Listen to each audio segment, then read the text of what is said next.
Wealth, security, and opportunity are a byproduct of success. However, it often comes at the expense of deep personal satisfaction and happiness.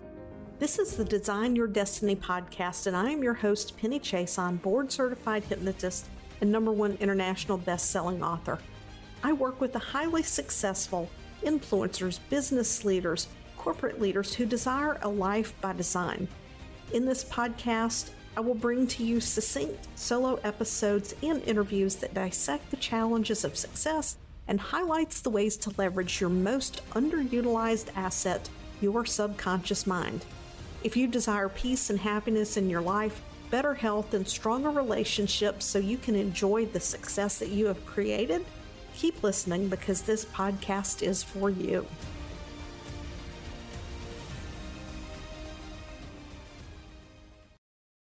Hey, it is Penny here, and I am excited to be back with another episode of Design Your Destiny. And today we're going to dive into what true authenticity really is. I know a few years ago, the word authenticity was being thrown around a lot, especially as people were expressing themselves in their brands and online. And a lot of times, authenticity seemed to get confused with vulnerability. And from a spiritual perspective, I want to talk a little bit about authenticity today and why it matters. What makes it important to you in creating a soul satisfying life for yourself. Now, if you're new to the podcast, my name's Penny. I'm a board certified hypnotist, but had 25 years in the healthcare profession as an RN and a nurse anesthetist. And I have been on an intensely deep personal journey of growth over the last several years. And a part of that work includes apprenticing with a shaman. Now, people often ask me, oh, what's your shaman's website? How can I find your shaman? It doesn't quite work like that. With my particular shaman, there is no web presence. It's word of mouth and wait list type of situation. I actually waited, I hate to put a number on it because I don't want to be inaccurate, but I want to say it was close to 18 months. I was on the wait list, and that was several years ago. But authenticity, what I have come to understand, to learn, and to know, our authenticity is that truest essence of who we are.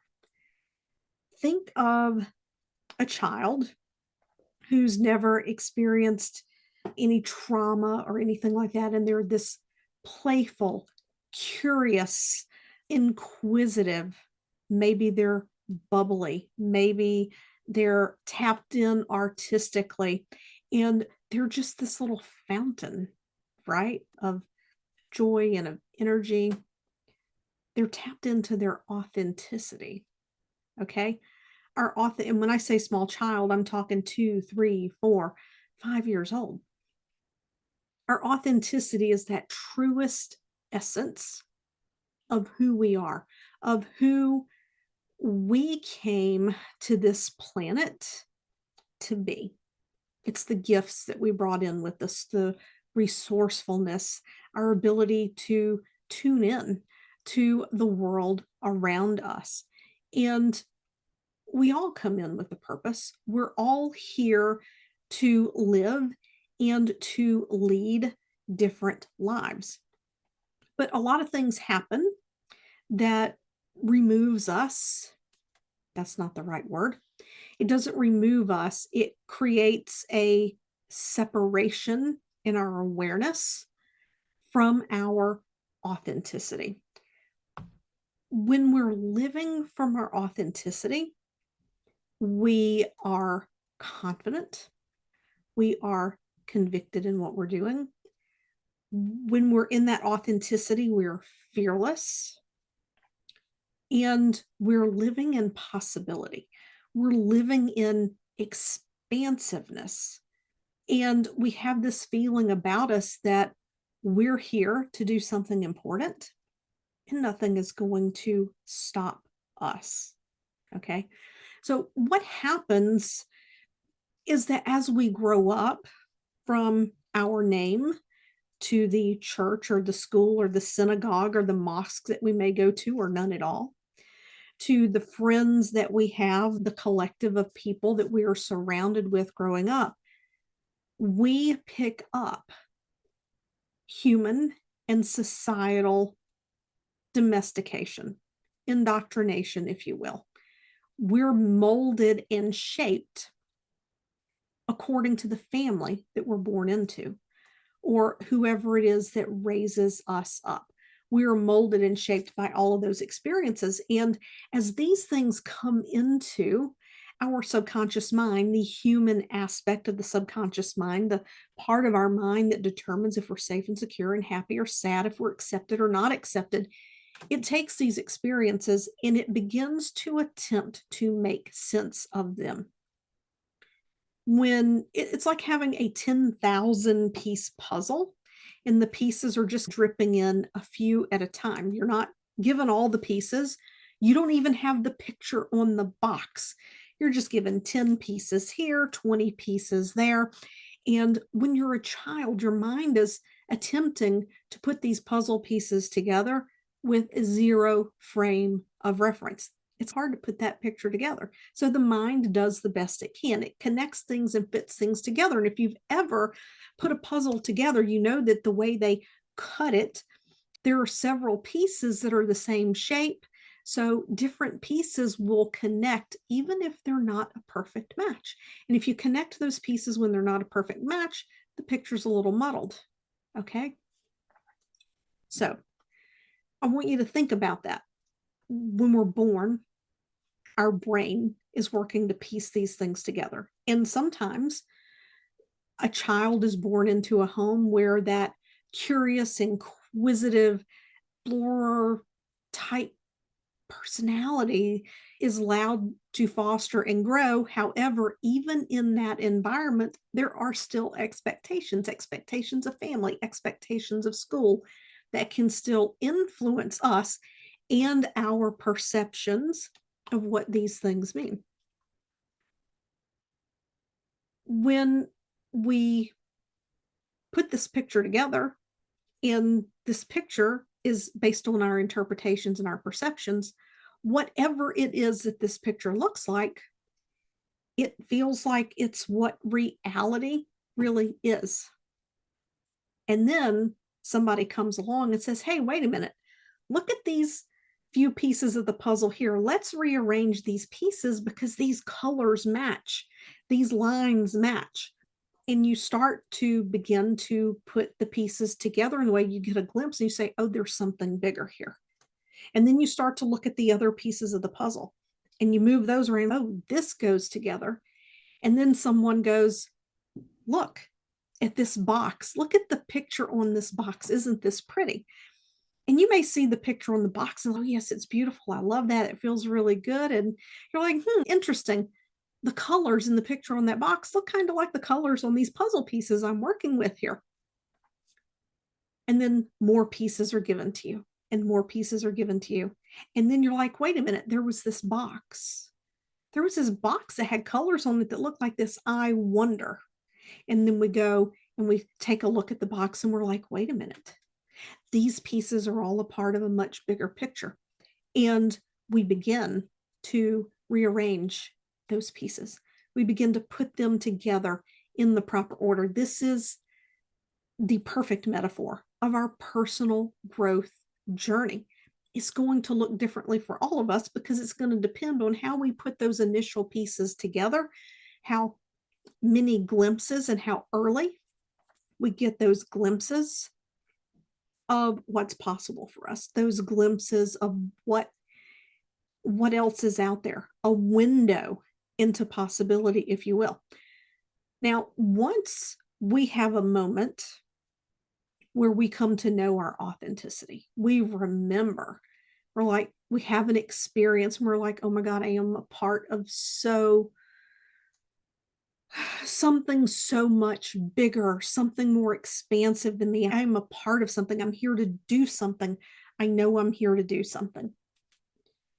When we have that awareness, we still may not understand or know yet exactly what the specifics of our authenticity is, except that we know we're here to grow and be an expansive and have impact in whatever it is that might be.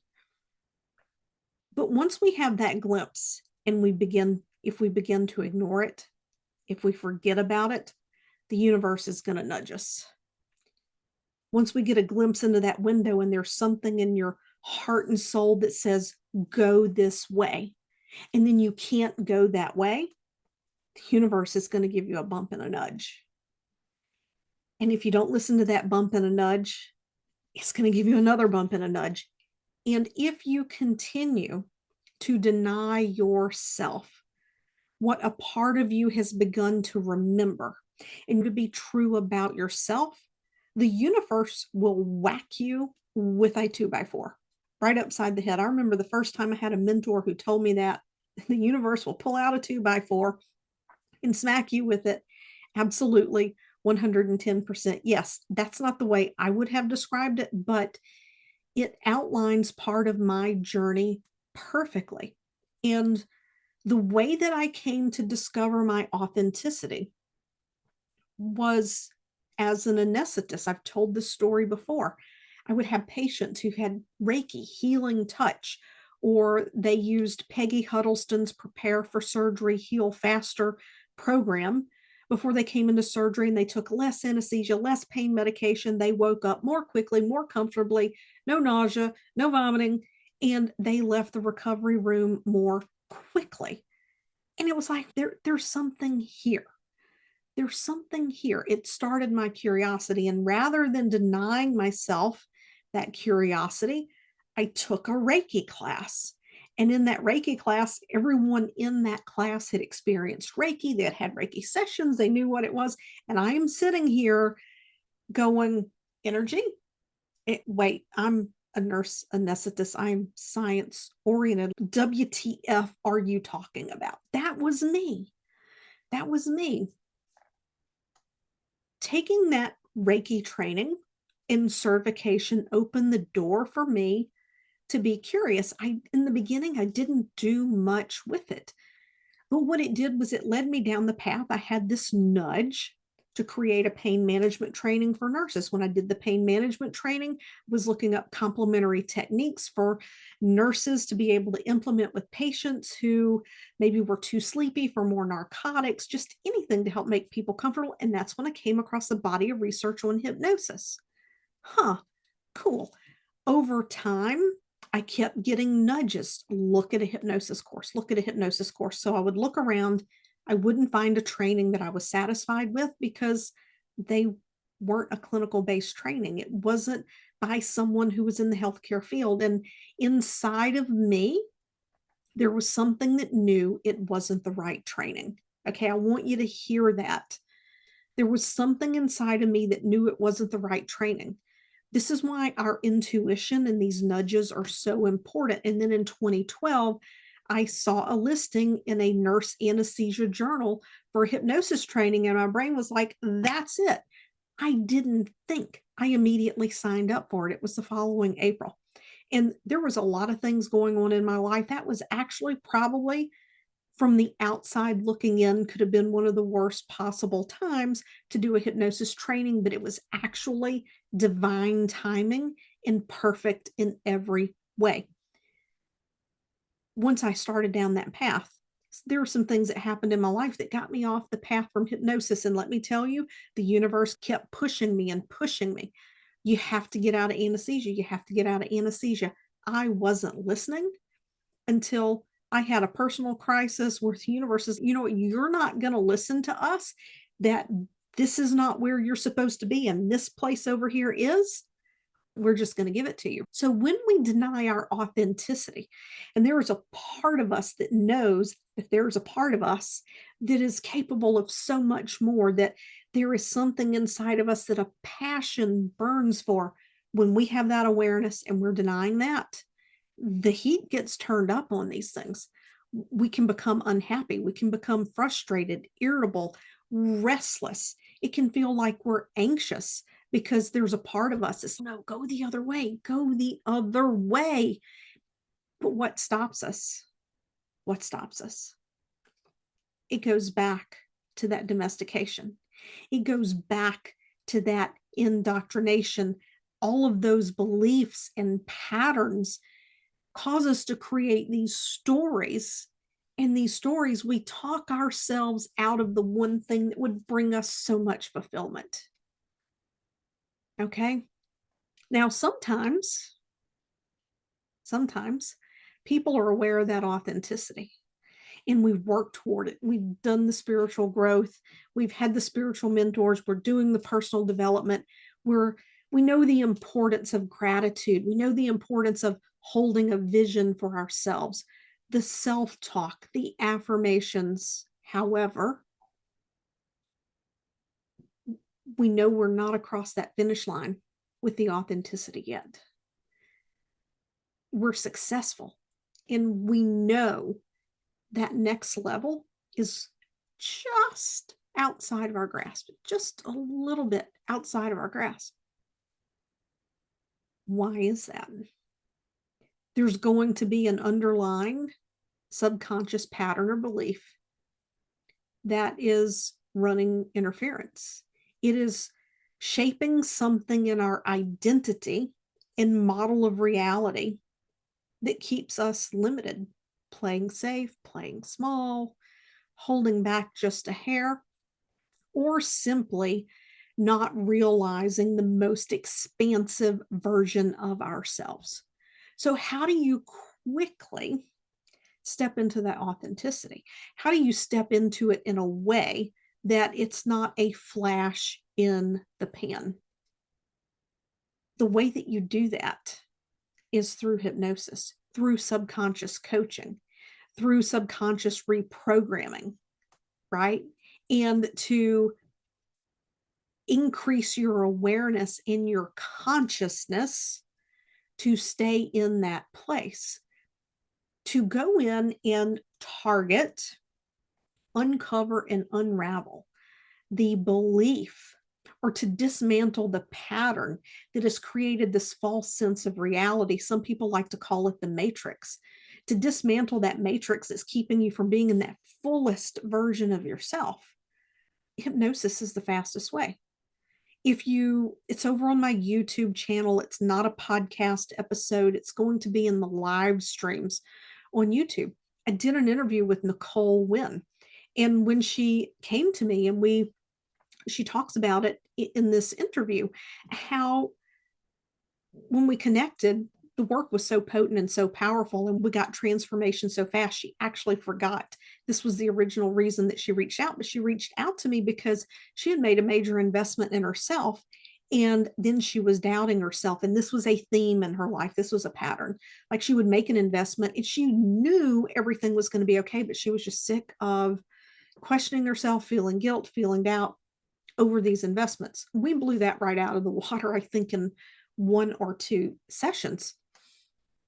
But when I work with a client, in that initial session, we deep dive into the identity that they desire. And I get very curious.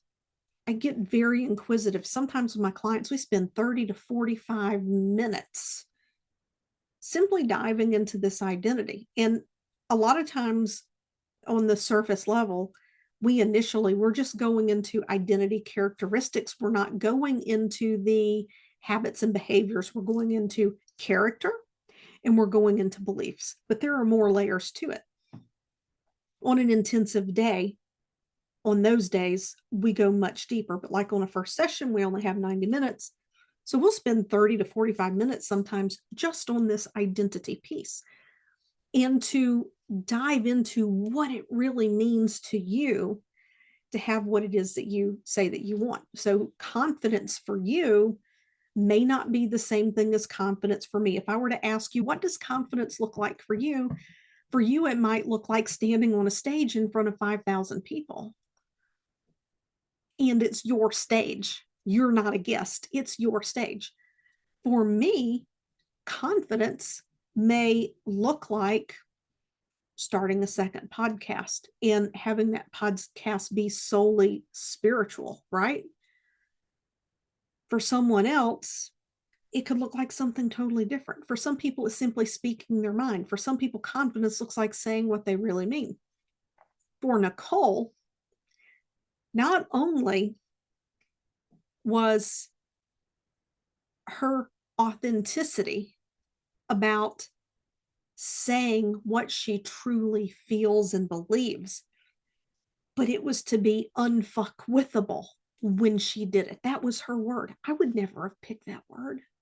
Being able to dismantle and unravel the patterns and beliefs that allowed her to fully step into that allowed her to create great momentum in her business. And her success only continues to grow. But the subconscious work accelerated that and sped that up. I don't know how long Nicole had been in coaching before we connected, but I know she had invested a great deal in coaching before we connected, and there's nothing wrong with coaching. Coaching is important. Affirmations are important. Journaling is important. Meditation is important. Gratitude is important. Hypnosis is different. Hypnosis is like taking a jet and putting it on afterburner. It accelerates things. All of these other aspects help to support, prepare, and then sustain that liftoff when you have that. So your authenticity, when you sit and you're like, you know what, I really want to do, like my soul just really wants to be an embodiment coach. Say you're, I don't know, say you're a business coach. And like, my soul really wants to be an embodiment coach, but business coaching is where the money is. I say bullshit. Yes, there's money there, but there's money in embodiment coaching too. And if your soul is pulling you in that direction, then you have a message, you have a purpose. There's a reason you're being pulled in that direction. There is something about you and your soul and your contract on why you incarnated in this planet that is taking you in that direction. And I guarantee you, when you step into the fullest expression of yourself, things are going to happen, and things are going to happen fast. They may not all be monetary, but things shift. Opportunities open up for you. When we lean into our true authenticity, the universe supports us. The universe supports us anyway. But when our actions and beliefs and habits, all those behaviors, when they are aligned with our true alignment, because our authenticity is our true alignment, we are never out of alignment. It's the matrix, the indoctrination of these beliefs, habits. It's those things that are out of alignment with who we are because they weren't ours to begin with. Those things were not ours to begin with. They were given to us. So now we get to give those things back, and we get to live according to who we are. If authenticity is something that's important to you, I want you to know that I am here and available to assist you through that process. This is the one thing that my clients have in common. They may not all call it authenticity. Some of them say, I want to be unleashed. Some say, I want to speak my truth. Some say, I want to be unfuckwithable. Some say, I want to be unabashedly me. Some say,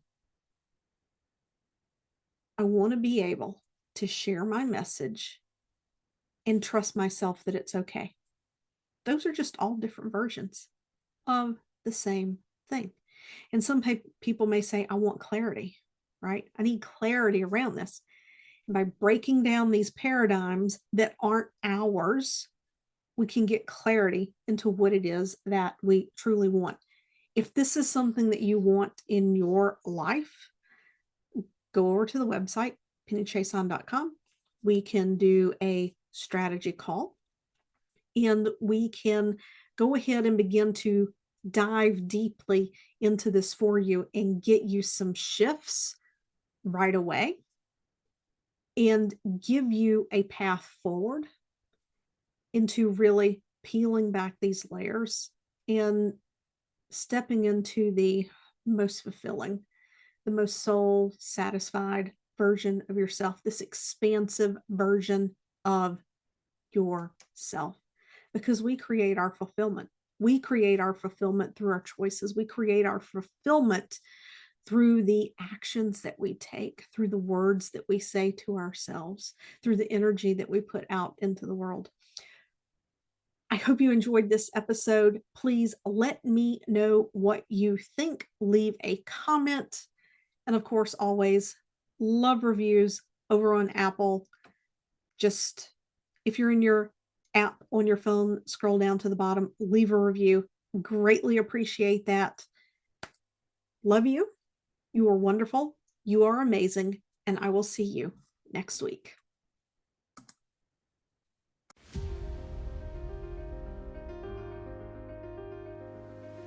Thanks for listening to this episode of Design Your Destiny.